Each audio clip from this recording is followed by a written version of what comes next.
It's incredible to think of it, but today marks 40 years since I made the very first official mobile phone call in the country. The idea of the original mobile phone, big Motorola, big as a brick, the idea was that this would be a business tool that perhaps a few well-heeled business people would own.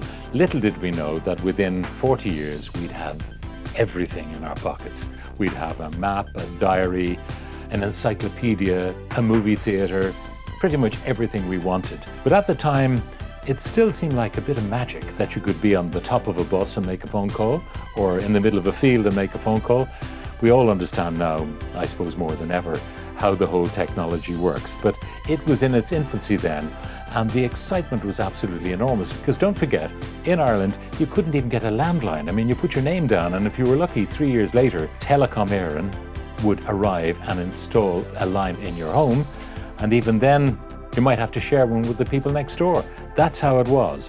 And in the blink of an eye, it seems, back in 1985, everything began to change. And I, for one, I'm glad it did.